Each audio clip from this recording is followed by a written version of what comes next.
Now we are going to class 8 chapter 8 directs and inverse variation। तो आज हम पढ़ने वाले हैं एक्सरसाइज 8.2 का इन्वर्स वेरिएशन। तो स्टार्ट करने से पहले कुछ बेसिक कॉन्सेप्ट क्लियर कर लेते हैं, उसके बाद हम क्वेश्चंस को सॉल्व करेंगे। ये आपका इन्वर्स वेरिएशन, इसकी कुछ यहाँ पे एग्जांपल्स के अकॉर्डिंग एक थ्योरिकल यहाँ पे कॉन्सेप्ट है, ध्यान से देखिएगा।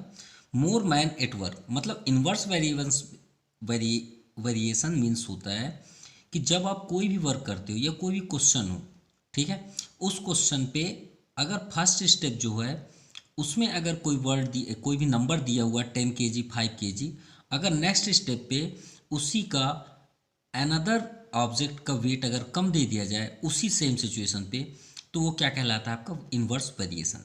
जस्ट अपोजिट कैसे? मोर मैन एट वर्क, मान लीजिए बहुत से लोग हैं एक किसी काम को करते हैं, तो श्योर है कि उसमें कम टाइम लगेगा।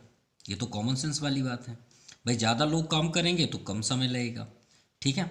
लेकिन अगर कम लोग काम करेंगे तो ज़्यादा समय लगेगा, तो एक दूसरे का अपोजिट हुए ना। यानी time and work is proportional to the work, ठीक है। Work is directly proportional to the time. Clear? इसका मीन्स ये हुआ। अब यहाँ पे बात करते हैं, यहाँ पे हुआ क्या? वर्क। वर्क मतलब हुआ W, directly proportional to the work, ठीक है। किससे? Time, sorry time. ये बात याद रखिएगा, इसका कहने का ये मीन्स हुआ। देन सेकेंड, मोर स्पीड, अगर हम ज़्यादा स्पीड से चलते हैं कहीं पे भी जाने के लिए, मान लीजिए हम कहीं जा रहे हैं, अगर कोई ट्रेन मान लीजिए झांसी से दिल्ली जा रही है, मान लीजिए संपर्क क्रांति या शताब्दी को ले लेते हैं, या अपना गतिमान एक्सप्रेस को ले लेते हैं। मान लीजिए गतिमान एक्सप्रेस की स्पीड 130 किलोमीटर पर आवर से और शताब्दी की 120, तो श्योर है कि गतिमान एक्सप्रेस ही फर्स्ट जाएगी। लेकिन गतिमान एक्सप्रेस फर्स्ट जाएगी लेकिन कम समय लेगी, वही बात है यहाँ पे। मोर स्पीड तो लेस टाइम, क्लियर। और अगर लेस स्पीड तो भाई ज़्यादा टाइम। तो ये भी क्या हुआ, इसका मीन्स कि स्पीड, यानी स्पीड जो है वो भी डायरेक्टली किससे है? डिस्टेंस से प्रोपोर्शनल टू है। स्पीड मतलब टाइम, ठीक है। Time is directly proportional to the distance. तो समझ में आ गई बात? इससे को ही हम इनवर्स प्रोपोर्शनल कहते हैं। तो चलिए क्वेश्चन नंबर फर्स्ट को सॉल्व करते हैं। So welcome to my YouTube channel Jaypreet Brinty classes. So question number first देखते हैं कि ये which of the following are inverse variation. समझते हैं कि दोनों में क्या कॉम्प्लीमेंट्री हो रही है। First number of students in hostel, मान लीजिए कोई हॉस्टल है, रेजिडेंटल स्कूल है, वहाँ पे एक हॉस्टल है। एंड कंजम्पशन ऑफ फूड, अब वहाँ पे कंजम्पशन मतलब होता है खत्म होना, है ना, मतलब फूड का खत्म होना, यानी मतलब खाया गया या किसी तरह से इन्वेस्ट हुआ, खराब हुआ, है ना, तो उससे वो इन्वेस्ट हो रहा है। तो क्या इसका किसी प्रकार से इन्वर्स वेरिएशन लगता है? भाई आपसे अगर हम बात करें कि मान लीजिए एक हॉस्टल है, ठीक है, क्या है? हॉस्टल। इसमें 30 स्टूडेंट्स हैं, ठीक है, 30 स्टूडेंट्स। अब 30 स्टूडेंट्स खाना खाएंगे, है ना, फूड को, तो कितने मतलब कितने प्लेट इन्वेस्ट होंगे? 30। तो क्या किसी प्रकार का चेंजेस हुआ? कम अधिक हुआ? नहीं हुआ ना। तो ये क्या हुआ? आपका इन्वर्स वेरिएशन नहीं है। तो first number, no inverse, it is no inverse variation, it is no inverse variation. चलिए हम आपको विथ एग्जाम्पल सॉल्यूशन समझाएंगे। Now second number, time taken by a train to cover a fixed distance, the speed of the train. चलिए ठीक है भाई, second number में दिया गया कि मान लीजिए हम अभी झांसी की बात कर रहे थे, ठीक है, और ये बात कर रहे हैं हम मान लीजिए मुंबई की। तो भाई इसका डिस्टेंस तो फिक्स होगा ना। कैसा हो सकता है कि कोई हम आगे पीछे कर दें? नो। तो जब फिक्स डिस्टेंस है तो आपकी कोई भी, जैसे मान लीजिए कोई भी ट्रेन है, दो है ना, जिसकी स्पीड 130 किलोमीटर पर आवर से, तो ये ट्रेवल करेगी तो कम समय लगेगा भाई, श्योर है, लेस टाइम होगा भाई। सबसे फास्ट ट्रेन यही है हमारे इंडिया की, 130 किलोमीटर पर आवर्स गतिमान। अब मान लीजिए उसमें एक सुपर फास्ट है जिसकी स्पीड 110 किलोमीटर पर आवर है, तो ये तो मोर टाइम लेगी ना, होगा ना कि नहीं होगा? बिल्कुल होगा। तो भाई इसके कारण क्या हुआ? It is inverse variation, inverse variation. Okay, now third number, area of land and it's cost. ठीक है, area of land and it's cost समझिएगा। मान लीजिए आपके पेरेंट्स या आपके मतलब फैमिली पे एक लैंड परचेस किए, नहीं बोलते वहाँ पे ज़मीन लेना है, ये है वो है, ठीक है। मान लीजिए 20/30 200 स्क्वायर फीट है या 200/300 स्क्वायर फीट है ये ज़मीन, ठीक है। अब इन्हें परचेस किया गया मान लीजिए 2 लाख पे, ठीक है, 2 लाख पे। अगर हम इसे मोर कर दें, मान लीजिए कि कम कर दें थोड़ा सा ज़मीन, मतलब इसे थोड़ा हम हाफ ले लिए, ठीक है, हाफ हो गया ये ज़मीन, तो क्या 2 लाख रेट रहेगी? नहीं, तो हाफ होगा तो 1 लाख हो जाएगी। तो किसी प्रकार का कम अधिक हुआ क्या? भाई इन्वर्स वेरिएशन का मीन्स क्या है? अगर स्पीड बढ़ाए तो कम लगना चाहिए समय, अगर स्पीड कम किए तो बढ़ना चाहिए। तो एक ही वेरिएशन इसलिए हुआ क्योंकि ये दोनों से के अपोजिट हैं। अब थर्ड में भाई लैंड बड़ा है तो बड़ा प्राइस, लैंड छोटा है तो छोटा प्राइस, तो कहाँ इफेक्ट पड़ रहा है? नो, तो it is not inverse variation. I think अब आपको समझ में आ गया होगा इनवर्स प्रोपोर्शनल किसे कहते हैं। नाउ फोर्थ नंबर, अभी हमने आपको इसके स्टेटमेंट पढ़ाए, उसी से बिलोंग करता है fourth number. The number of people working and the time complete the work, तो इन्वर्स वेरिएशन है। भाई ज़्यादा लोग काम करेंगे तो कम समय लगेगा, और ज़्यादा कम लोग काम करेंगे तो ज़्यादा समय लगेगा। तो इसका मीन्स क्या हुआ? Fourth, it is inverse variation. ठीक है, रीजन अगर लिखना चाहते हो तो आप लिख सकते हैं more man it work so less time.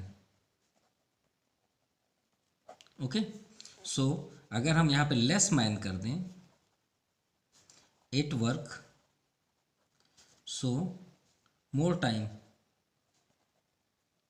ये इसका स्टेटमेंट हो गया। Now fifth number, the quantity of rice and its costs.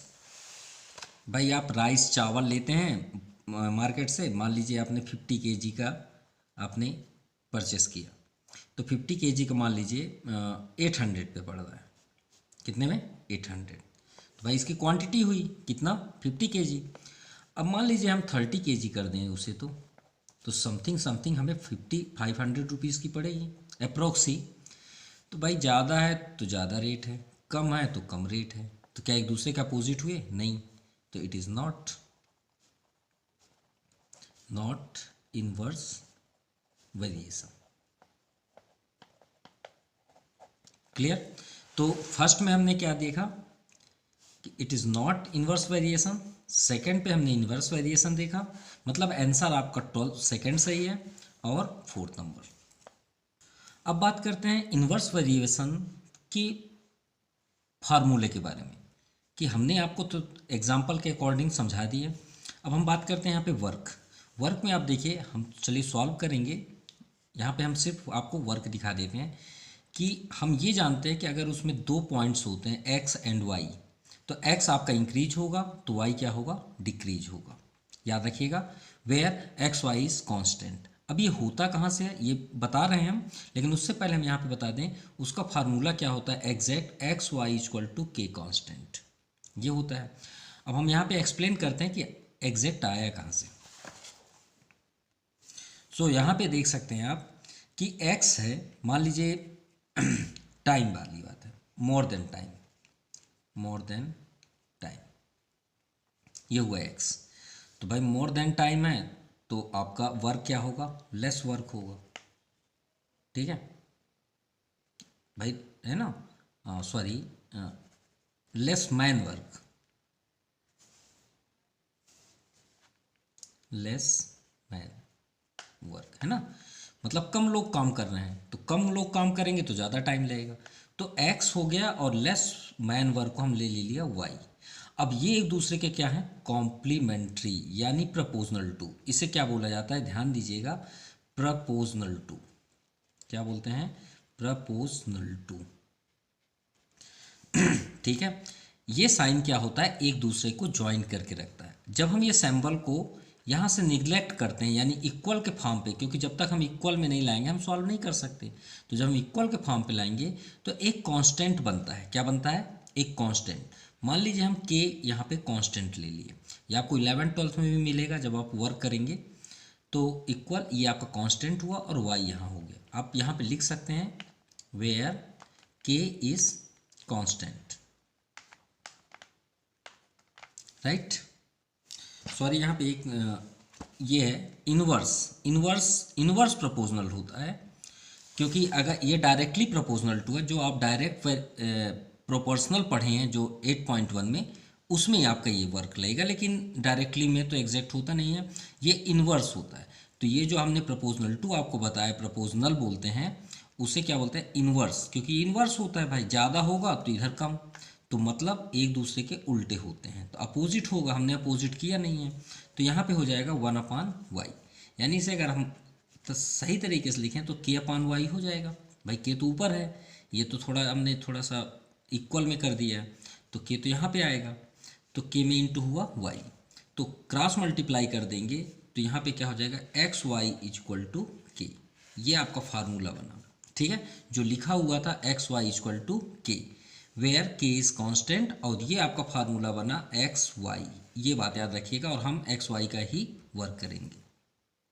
जैसे क्वेश्चन नंबर 2 पे दिया है, observe the following table, find which pair of variables x and y। ये आपका xy दिया है, हमको चेक करना क्या इनवर्स वेरिएशन को फॉलो करते हैं, अदरवाइज नहीं।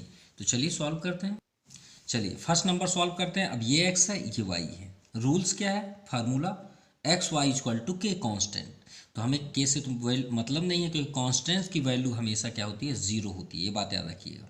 जीरो हो सकती है, 1 हो सकती है, या कुछ भी हो सकती है जनरली। क्यों, क्योंकि x और y की वैल्यू को इक्वली करने के लिए यहाँ पे कुछ भी लिया जा सकता है, लेकिन कांस्टेंट मतलब होता है हम जो उसके अपने मुताबिक उसे मान सकें, ठीक है। अब यहाँ पे चलिए x और y चलिए चेक करते हैं कि ये इन्वर्स को फॉलो करता है, अदरवाइज नहीं। तो यहाँ पे देखिए x क्या है, 90 कर लीजिए, y में क्या है 10, और एक्स वाई के बीच तो इंटू का साइन है, तो 900 हो गया।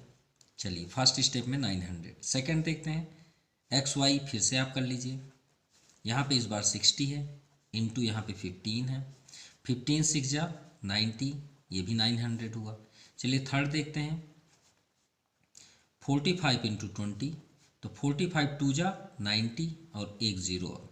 अब यहाँ पे 30, अब यहाँ एक्स वाई आप लिख सकते हैं, तो 30 इंटू 30, तो आपका हो गया 3 3 जा 9 और 2 ज़ीरो हैं, 2 ज़ीरो और कर दीजिए।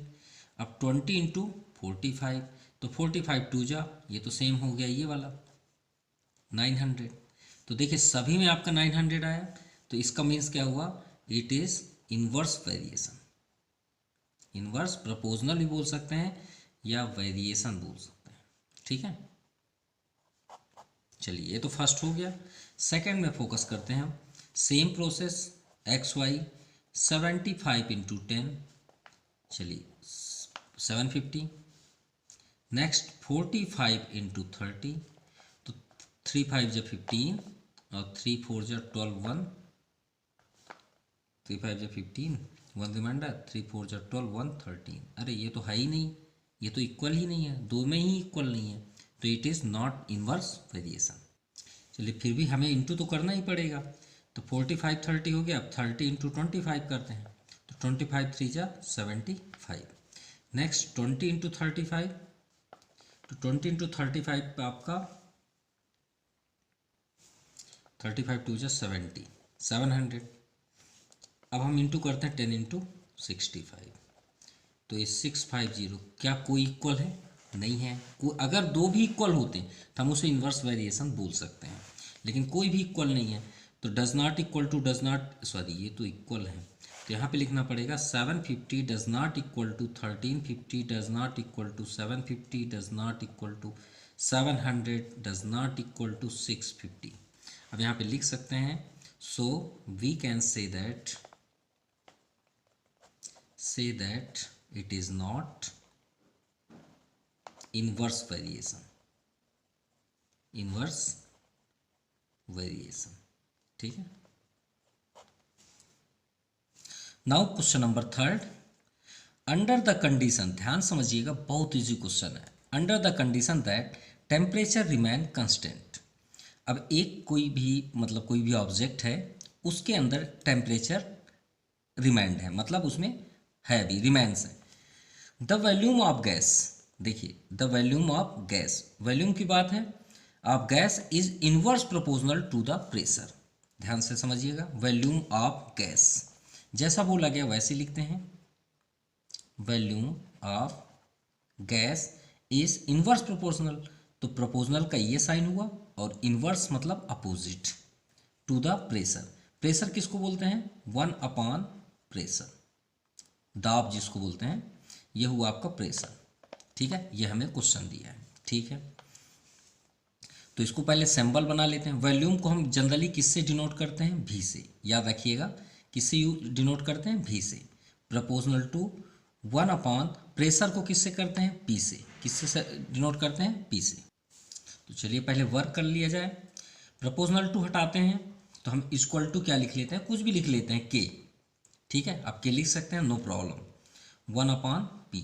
अब यहाँ पे रीज़न आप कर दीजिए, वेयर के इज कांस्टेंट, ठीक है। चाहे आप के ले लीजिए या फिर कुछ भी अनदर ले लीजिए, या फिर कांस्टेंट ही लिखिए, कोई प्रॉब्लम नहीं है। चलिए आगे पढ़ते हैं। If the volume of gas, अब देखिए वॉल्यूम की बात है, तो वॉल्यूम तो भाई वॉल्यूम में क्यूब तो लगेगा। भाई आप किसी भी चीज़ का वॉल्यूम फाइंड करते हैं तो जैसे वॉल्यूम ऑफ गैस अगर आप फाइंड करते हैं, मान लीजिए 200 सेंटीमीटर, तो आप किस में लिखते हैं? क्यूब में। तो इसकी वैल्यू देखिए क्यूब में होगी। Volume of gas 630 cube centimetre दिया है। चलिए ठीक है, गिवन है हमें क्या, यहाँ पे हम शो कर लेते हैं गिवन, जो हमें गिवन है वॉल्यूम ऑफ गैस कितना दिया है? 630 सेंटीमीटर क्यूब। ये ज़रूर लिखिएगा, ये इसका साइन है मान लीजिए। एट द प्रेशर, अब प्रेशर कितना है मरकरी में? 360 mm, and pressure 360 mm of mercury. ये मरकरी की बात हो रही है। Then what will be the pressure of gas if its volume 720। अब देखिए सेकंड, ये हुआ प्रेशर। अब नेक्स्ट स्टेप में कर दिया, what will be the pressure, next step के लिए कि कितना प्रेशर होगा जब हम उसकी वॉल्यूम 630 के बजाय 720 कर दें, ठीक है। मतलब 630 के बजाय क्या कर दें? 720 सेंटीमीटर क्यूब। ये हुआ आपका वॉल्यूम ऑफ गैस। किस कंडीशन पे? तो कितना प्रेशर होगा, तो आप लिख दीजिए let the pressure equal to X. X ले लेते हैं। अब परेशान होने की बिल्कुल ज़रूरत नहीं है, आप थोड़ा सा जनरली एकदम शांत ये सोचिए, इनवर्स प्रोपोर्शनल टू का फार्मूला क्या है? फार्मूला ऑफ इनवर्स वेरिएशन क्या है? X Y equal to constant. कोई बात नहीं, एक्स वाई हमने अभी क्वेश्चन सॉल्व किया। भाई एक्स और वाई दो अलग अलग नाम हैं, जैसे हमने अभी आपको क्या बताया, एक ट्रेन, टाइम एंड वर्क, यही ना था, टाइम एंड वर्क। इसमें भाई वॉल्यूम है और क्या है? एक प्रेशर। तो वॉल्यूम को मान लेते हैं एक्स, प्रेशर को मान लेते हैं वाई, यही तो है। और दो कंडीशन है हमारे पास। एक कंडीशन ये है कि वॉल्यूम ऑफ गैस जब थी मरकरी पे 630 सेंटीमीटर क्यूब, तो उस समय प्रेशर कितना था? 360। तो भाई वही तो आपसे पूछा गया कि यदि वॉल्यूम को हम चेंज कर दें, अब भर दें उसमें 720 720, तो उसमें प्रेशर कितना होगा? तो रहने दीजिए। तो भाई हम प्रेशर को किससे डिनोट करते हैं? पी से। किससे डिनोट करते हैं? पी से। तो ठीक है, 1 बाई 1 चलिए करते हैं। तो भाई हमारे पास तो एक नहीं रह गया, अब तो एक से दो हैं। एक स्टेप ये, एक मतलब ये का दो का कॉम्बिनेशन, यहाँ दो का कॉम्बिनेशन। अब ये तो हम जनरली कॉम्बिनेशन ही तो पढ़ रहे हैं, ये सेकंड नंबर, ये कॉम्बिनेशन ही तो है। इसमें देखिए कितने कॉम्बिनेशन है, 1 1 2 3 4 एंड 5, 5 कॉम्बिनेशन है हमारे पास, तो कम से कम इसमें 2 कॉम्बिनेशन है। तो चलिए सॉल्व करते हैं। तो यहाँ पे क्या हो जाएगा, एक्स वाई के प्लेस पे x1 y1, भाई 2 स्टेप हैं तो यहाँ लिख लेते हैं x2 y2। भाई यहाँ x1 के प्लेस पे v है तो v1 कर लीजिए, और उसके साथ क्या है, प्रेशर है p, तो p1 कर लीजिए, कोई बात नहीं। अब यहाँ पे x2 है तो v को आप v2 कर दीजिए और इसे आप कर दीजिए p2, बन गया ना फार्मूला। अब देखिए v1 क्या है हमारे पास 630, लिख दीजिए, इंटू, सभी के बीच में इंटू का साइन है। अब प्रेशर कितना है 360, V2 कितना है भाई, ये तो वॉल्यूम हो चुका, सेकंड वॉल्यूम क्या है 720, यहाँ पे कर दीजिए। P2, लेट द प्रेशर हम P2 ही किए थे तो चलो P2 यहाँ लिख लेते हैं। अब आप सॉल्व कर लीजिए, P2 को स्टॉप कर दीजिए और उसे 720 को ट्रांसफ़र कर दीजिए और ले लीजिए आंसर। 0 से 0 कैंसिल, 36 2 जा 72 ही होता है, और 2 3 जा 6, 2 1 जा 2, 1 रिमाइंडर, 2 5 जा 10। सो प्रेशर कितना होगा 315 mm। और याद रखिएगा प्रेशर को किससे डिनोट करते हैं, उसका SI यूनिट, तो ये साइंस है, आप याद रखिएगा SI unit of pressure pascal, क्या होता है पास्कल।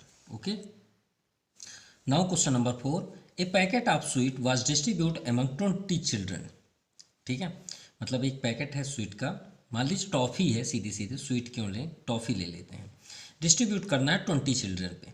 ठीक है, and each of them receive 4, मतलब हर एक बच्चा जो या स्टूडेंट कुछ भी आप ले लें 4 स्वीट लेता है। ठीक है, so how many sweet will each child gate, तो फिर कितना हमें डिस्ट्रीब्यूट करना पड़ेगा if the number of children reduce 4, अगर हम 4 बच्चे वहाँ से चले गए।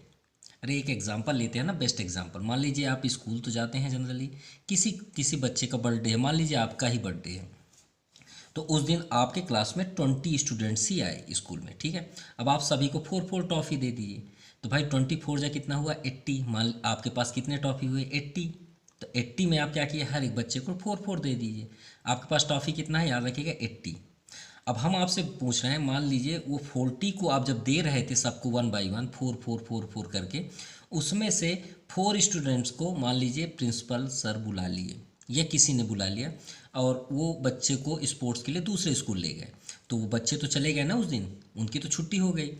तो भाई अब आप बताइए एक स्टूडेंट्स को कितना टॉफ़ी देंगे, 4 स्टूडेंट्स आपके चले गए, तो आपको ये बताना है कि कितने आप टॉफ़ी देंगे, 4 स्टूडेंट्स आपके फ्रेंड्स चले गए। ठीक है, तो चलिए सॉल्व करते हैं। तो चलिए फर्स्ट हम लिखेंगे number of children, number of children मतलब उस क्लास में कितने बच्चे हैं 20। ठीक है, अब सभी बच्चों को कितने आपने टॉफ़ी डिस्ट्रीब्यूट किया 4, each is taken sweet equal to 4, कितने अटेंड किए 4, तो कितना हो गया भाई, तो टोटल नंबर ऑफ स्वीट, कितने स्वीट डिस्ट्रीब्यूट हो गए, तो 20 × 4, हमने आपको पहले ही बता दिया था 80। अब ये तो फर्स्ट कंडीशन हुआ, अब भाई अब अनदर कंडीशन क्या था, 4 स्टूडेंट्स या 4 चिल्ड्रेन वहाँ से चले गए, रिड्यूस हो गए, मतलब उनको वहाँ से भगा दिया गया, जाओ भाई आप, है ना। सो गिवन, यहाँ पे और लिख सकते हैं, given number of children reduced, तो भाई टोटल पहले कितने थे 20 में 4 चले गए, तो कितने बच गए 16। अब 16 हैं, अब उन्हें डिस्ट्रीब्यूट करना है 18 में ही, तो फर्स्ट हम यहाँ बताएंगे, so it is inverse variation, inverse variation,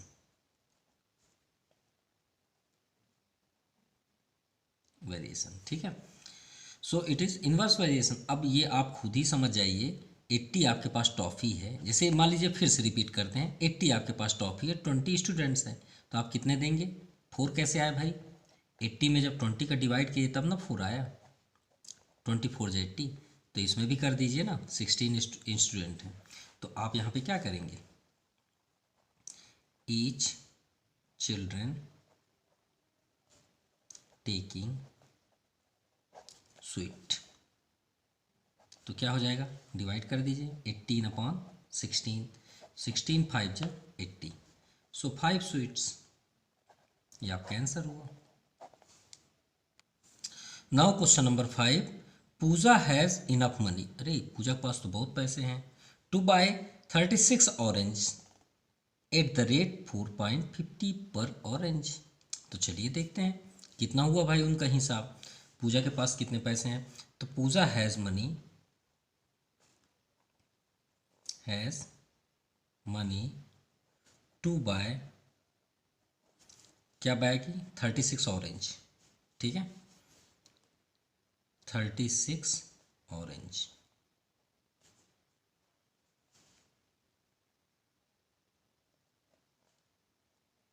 oranges, ठीक है, कितना 4.50 पर ऑरेंज, रुपीस बाय रुपीस 4.50 पर ऑरेंज, ओके। अब 36 ऑरेंज उन्होंने परचेस किया, अब cost of one orange equal to 4.50 rupees. तो 36 ऑरेंज कितने के हो जाएंगे, तो चलिए मल्टीप्लाई करते हैं। तो 36 इंटू 4.50, तो मल्टीप्लाई करने पे आ गया 162 रुपीज़, ठीक है। Now how many orange she can buy, कितने ऑरेंज वह परचेस कर सकती है, खरीद सकती है, if the price of each orange is increase 90 पैसे, अगर उस एक ऑरेंज का प्राइस जो 4.50 था उसमें अगर 90% बढ़ जाए, 90 पैसे बढ़ जाए, तो उतने ही रुपए में वो कितना ऑरेंज परचेस कर पाएगी। तो कितना बढ़ रहा है प्राइस बोल रहे हैं, पैसे 90 पैसे। तो भाई चलिए बढ़ाते हैं 90 पैसे, सो इंक्रीज 90 पैसे किसमें, orange price, in orange price, orange rate भी लिख सकते हैं, ऑरेंज रेट। तो यहाँ पे कितना है 4.50 प्लस 90 पैसे, तो 0.90, तो ऐड करने पे कितना आ जाएगा 5.40, ये हो गया ओरिजिनल प्राइस, यानी 5 रुपीज़ 40 पैसे, ठीक है। अब हमें परचेस करना है उसी पैसे से 162, क्योंकि उन्होंने इन्वेस्ट किया 162। ये क्वेश्चन कहने का मीन्स ये है, मान लीजिए हमने धोखे से आपसे बात किया कि भाई 1 ऑरेंज 4.5 ₹4.5 का है, इसे हम बोलते हैं 4.50 पैसे, है ना, 4 रुपीज़ 50 पैसे का। अब आपने परचेस कर लिया 162 का 36 ऑरेंज। अब हम उतना टाइम क्या बोले, चेक किए यार बिल थोड़ा देख ले, मैंने गलत तो नहीं बताया, तो उस टाइम हमने बिल चेक किया, तो ऑरेंज का ओरिजिन जो सही प्राइस हमको सेलिंग करना था वो था 5.40। तो अब हम यहाँ पे सोचेंगे ना, तो आप क्या बोलेंगे, मैं तो उतना ही पैसे दूंगा, आप जितना ऑरेंज आता है दे दो। तो भाई हम यहाँ चेक कर रहे हैं कि 160 रुपीज़ में इस रेट में कितना ऑरेंज आएगा, वही हम यहाँ पे सॉल्व करने वाले हैं। तो यहाँ पे हम क्या करेंगे, अभी हमने लास्ट क्वेश्चन पे भी आपको बताया था, जब चिल्ड्रन में स्वीट डिस्ट्रीब्यूट किए थे, उसमें डिवाइड करेंगे। तो यहाँ पे लिखेंगे सी टेक्स ओनली, तो कितना ऑरेंज वो परचेस कर पा रही है 162 में हम डिवाइड कर देंगे 5.4 को, ठीक है। तो चलिए 5.4 को करते हैं, तो 162 अपॉन पॉइंट यहाँ से निगलेक्ट करते हैं, तो अपॉन 10 हो जाएगा, तो वो 10 कहाँ हो जाएगा ऊपर। अब देखिए 54 में 3 का इंटू करिए, तो 3 4 जा 12, 1 रिमाइंडर, अब 5 3 जा 15, 1 16, तो कट गया ना 3 से, तो 10 3 जा 30, तो 30 ऑरेंज ओनली, पहले कितने परचेस किए थे? 36 ऑरेंज। अब कितने कर रहे हैं? 30। Now question number 6, it takes 8 days for 12 man construct a wall. मान लीजिए 12 मैन, एक मतलब कारीगर जो होते हैं, मतलब वर्कर, मजदूर है ना, जो मतलब कंस्ट्रक्टर बोल सकते हैं, जैसे घर बनाते हैं, तो एक दीवार को खड़ा करने में 12 आदमी लगे, 12 मैन लगे, और उसे वर्क करने में कितने डेज लगे? 8 डेज। ठीक है भाई, 8 डेज में 12 मैन लगे, 12 मैन ने वर्क किया और एक दीवार खड़ा किया। तो ये सब देख के जो मतलब मान लीजिए रूम ऑनर है या हाउस या होम ऑनर है, उन्होंने बोला हाउ में बोले कि भाई मुझे 8 डेज बहुत ज़्यादा लग रहे हैं, दूसरी एक और दीवार खड़ी करनी है, 8 डेज में नहीं दे सकता, मुझे 6 डेज में ही कंप्लीट कराना है। ये लिखा हुआ है, how many man should be put on the job if it is required to be construct in 6 days. तो जो होम ऑनर हैं वो बोले भाई 6 डेज में ही मुझे काम चाहिए। तो आप थोड़ा सा देर के लिए यहाँ पे सोचिए ज़रा कि 8 डेज में 12 व्यक्ति ने, 12 मैन ने काम किया, तो 8 डेज में कंप्लीट किए। तो भाई अगर 6 डेज में आप और कम टाइम में कराना चाहते हैं तो यहाँ पे ज़्यादा वर्कर लगेंगे। भाई 8 डेज में 12 मैन लगे, 12 मैन ने वर्क किया, तो 6 डेज में तो और ज़्यादा लगेंगे ना। देखिए क्यों? क्योंकि टाइम और वर्क एक दूसरे के इनवर्स प्रोपोर्शनल होते हैं। ये हमने आपको सबसे फर्स्ट में बताया। तो चलिए वर्क करते हैं। सबसे पहले हम सॉल्यूशन पे लिखेंगे इन 8 डेज, ये दिया हुआ है 8 days 12 man construct a wall. तो यहाँ पे लिखेंगे 12 मैन कंस्ट्रक्ट अ वॉल। ठीक है, ये हो गया। अब 6 डेज में आप बोल रहे हैं, तो 6 days, in 6 days how many, यहाँ जो मैन है वहाँ पे हम लेट कर लेते हैं x, x man construct a wall. Clear? So here applying inverse variation. और इनवर्स वेरिएशन क्या बोलते हैं कि फर्स्ट जो भी है उसे हम क्या बोलेंगे? x, उसके साथ जो सेकंड रहेगा वो क्या होगा? y। तो यहाँ पे हमारे पास 4 स्टेप हैं, तो इसे x1 कर लेते हैं, इसे y1 कर लेते हैं, इसे क्या कर लें? x2 और इसे y2। चलिए फार्मूला क्या था? X Y equal to constant. तो यहाँ पे x हमारे पास और ज़्यादा है, तो x1 y1 equal to x2 y2 equal to, आप चाहें तो कांस्टेंट लिख सकते हैं, कोई प्रॉब्लम नहीं है। ठीक है, x1 बताइए, जनरली यहाँ पे 8 है, y1 12 है, इक्वल टू x2 6 है, और y2 आपका x है। चलिए x को स्टॉप करते हैं और ट्रांसफ़र करते हैं। 8 इंटू 12/6, 6 2 जा 12, 8 2 जा 16। भाई वर्कर तो हमने आपको पहले बताए थे कि ज़्यादा वर्कर लगेंगे क्योंकि आप कम समय बोल रहे हैं। तो 16 mans put on this job.